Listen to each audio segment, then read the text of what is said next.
In December of 2015, a bright 18-year-old was excited for her future in cosmetology.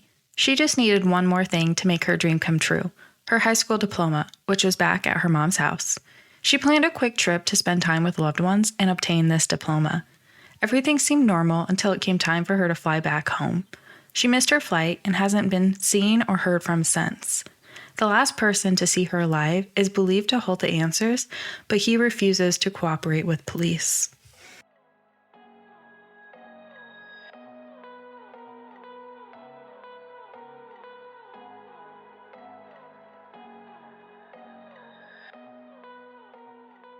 Welcome to Without a Trace. I'm your host, Jalyn. Every file holds a mystery. Every story deserves to be heard. This is Katelin's story. Katelin was born on September 2nd, 1996 in Spotsylvania County, Virginia. She was raised in Virginia with her sister Gabby and her mom Lisa, both of whom she had close relationships with. Katelin is described as nurturing. She adored little kids and loved to help others in any way she could. She was unique and had no problem being herself, a trait that her family loved about her. Katelin was also a quick learner and extremely smart. In fact, Katelin was so bright and determined that she doubled up on her coursework and graduated from high school at just 16 years old. Katelin's biological father moved out of the state when she was just a toddler. When she was 7 years old, her mother remarried a man named James Branton. Katelin and James' relationship was a little rocky, mostly because he was a bit more strict than Katelin appreciated. However, when her mom and stepfather split up, the relationship actually improved and grew stronger, namely due to the fact that he was no longer her disciplinarian. They all kept in friendly contact, and Lisa eventually remarried again. Katelin and her best friend Amber were inseparable. The girls were heartbroken when Amber's family moved to Arizona, but the two girls kept in constant communication, and their relationship eventually evolved into something more. When Katelin announced to her family just how in love she and Amber were, her family was more than supportive. In 2014, just after Katelin's 18th birthday, she moved to Arizona to live with Amber. The distance between Katelin and her family didn't change their closeness one bit. Katelin still called and texted multiple times a day. Growing up, Katelin was adventurous and free-spirited. She was constantly changing her hair by experimenting with different colors and styles. This hobby had grown into a passion, and Katelin enrolled in cosmetology school. She was scheduled to begin classes on December 7th, 2015, but she needed one final piece of paperwork to make her acceptance official, her high school diploma, which was at her mom's house in Virginia. Katelin arrived back home in Springfield, Virginia on December 1st. She was ready for her next 4 days packed with visits with friends and family. She spent most of the time holding her new 2-week-old nephew and enjoying quality time with her mom and sister. She did her best to squeeze in visits with friends. On the evening of December 4th, Katelin spent the night with a friend from high school and the friend's boyfriend. After an evening of beer and board games, Katelin decided to spend the night at the friend's apartment. The next morning, Katelin confided in her friend Kevin. She confessed that the party quickly got out of bounds. She wrote in a text, quote, "Her boyfriend got me really, really, really drunk, and then she kissed me, and then he kissed me.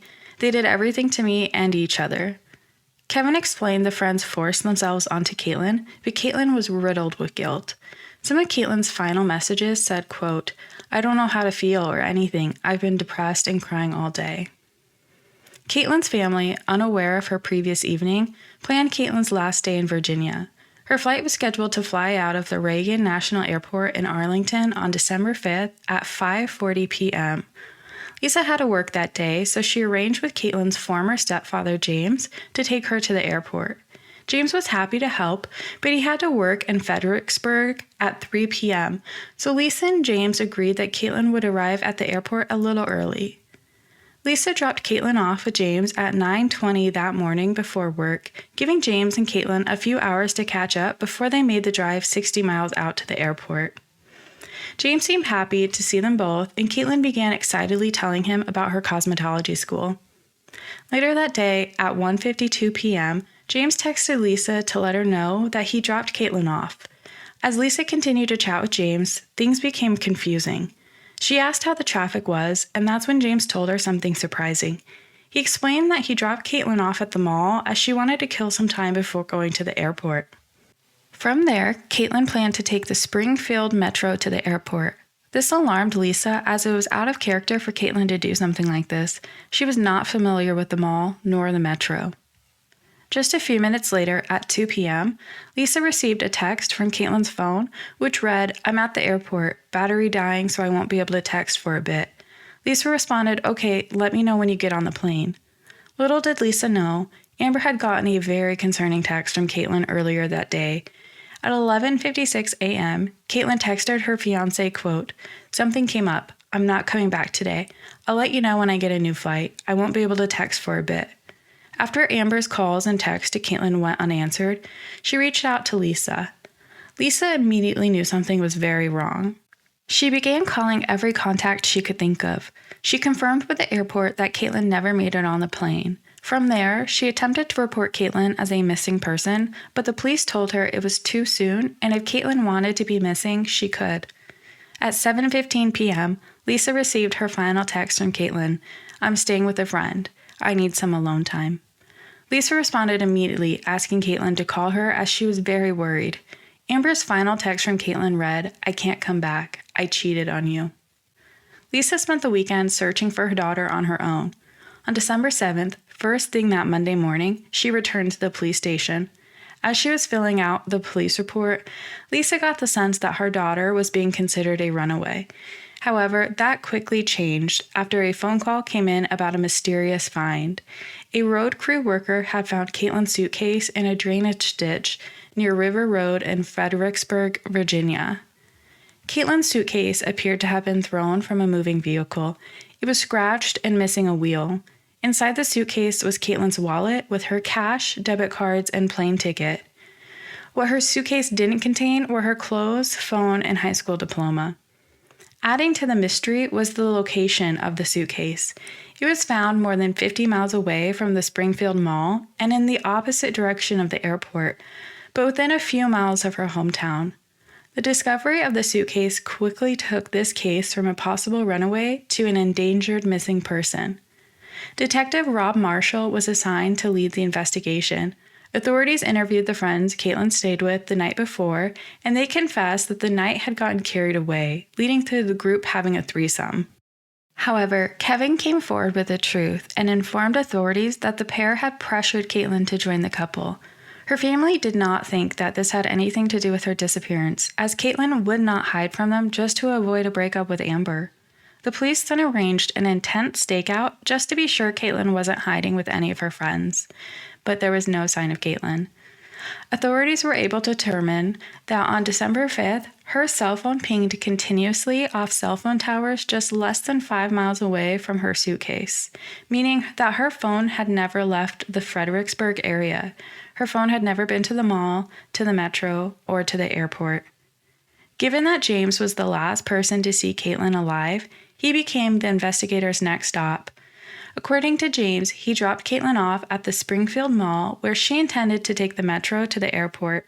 Initially, he fully cooperated with the investigators, keeping his explanation of the events consistent. However, Detective Marshall pulled the security camera footage from inside the mall parking lot, the Metro, and the airport. Authorities combed through hours of footage from these multiple cameras, but there were no sightings of Katelin, James, or James's vehicle. At this point, James was asked to participate in a polygraph test, just to conclusively rule him out. He agreed, but his appointment time came and went without his participation. He indicated that on the advice of his lawyer, he would not be participating in a polygraph test after all. James told the detectives that he feared he was being looked at as a suspect. He then ceased all cooperation with the investigation. Without his cooperation, Detective Marshall was forced to execute a search warrant on James's property. His property was around 10 acres in a rural area near Fredericksburg. Authorities searched the home and land as well as seized his technology and vehicles. No evidence was recovered that indicated anything suspicious had occurred on his property. However, Lisa was more concerned with the property that wasn't searched by police. James owned a second home and a piece of land which his mother lived on. Detective Marshall had been unable to obtain a search warrant because James didn't reside at the property and it was legally considered a rental property with a tenant. As far as the seized technology goes, James was a complete techie. Everything he had, including his cell phone, was built and coded by him. The devices were full of encryptions that he has to this day refused to help unblock. The only thing authorities were able to obtain were James's cell phone tower pings. His phone never pinged anywhere near the airport. In fact, given the pings off cell phone towers, James seemed to have stayed home all day. Authorities were able to determine that while all of Katelin's loved ones were frantically trying to reach her, James never reached out to her. To add to the mystery, James told everyone he had to drop Katelin off early because he had to be at work by 3 p.m. After he told Lisa that he dropped Katelin off, he also told her that he did go to work. However, James was a no-call, no-show on December 5th, and he actually never returned to work there again. In fact, James did not go to work anywhere for more than 6 months after Katelin's disappearance. Despite James's odd behavior, authorities have not been able to label him as a suspect due to the lack of physical evidence. Investigators want to leave the door open for him to come forward with whatever information he has. Detective Marshall believes he may simply be covering up for his stepdaughter. Lisa isn't granting James as much grace. She says he will not speak to her or any of the investigators. She believes that her ex-husband is the key to finding Katelin. Katelin's friend Kevin has shared that Katelin flat out did not trust James. Katelin had confided in Kevin that she felt very nervous around him because he was verbally abusive. These allegations have never been substantiated, and Katelin never filed charges of abuse against her ex-stepfather. Katelin's sister Gabby has said she thinks there is a strong possibility that James helped her meet up with someone she had been talking to online, and that person hurt her.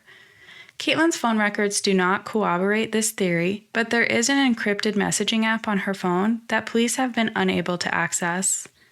The strangest thing about Katelin's disappearance is the timeline. At 1:56 p.m., Lisa received the text from Katelin's phone updating that she was at the airport, but at this exact time, Katelin's phone pinged at a location more than 30 miles away from the Springfield metro stop. Shortly after 2 p.m., James's phone pinged close to his home, nowhere near the airport or the mall where he reportedly dropped Katelin off. When Katelin's final text message was sent, her phone pinged off cell phone towers in Stafford, less than 15 miles away from where her luggage was found. Throughout the years, authorities have conducted numerous searches, interviewed potential witnesses, and investigated various leads. Detectives assigned to the case have worked with 3 psychics and say they are not going to turn down any information. They are constantly thinking about the investigation and wondering what they may have missed. Lisa has hired a private investigator, Raymond Gemma. Raymond proposes another possibility. His theory is that Katelin may have run away and her stepfather knows about it. He explains that perhaps Katelin left her suitcase at his house and didn't tell him, allowing her to run away without James realizing. Once he found out she was missing, he could have had an oh crap moment and panicked by tossing Katelin's suitcase.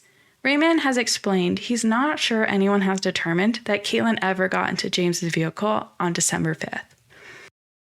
Katelin is currently classified as an endangered missing person. She's a white female with blue eyes and blonde hair. At the time of her disappearance, she was 5 foot 4 inches tall, weighing 122 pounds. Katelin has distinctive tattoos, including 5 butterflies on her arm and 3 stars on her right foot. Thank you for listening to Without a Trace with your host, Jolynn. I hope you enjoyed our deep dive into Katelin's disappearance. If you enjoyed today's episode, please subscribe and follow the podcast on social media, and join me next week as I dive into another case.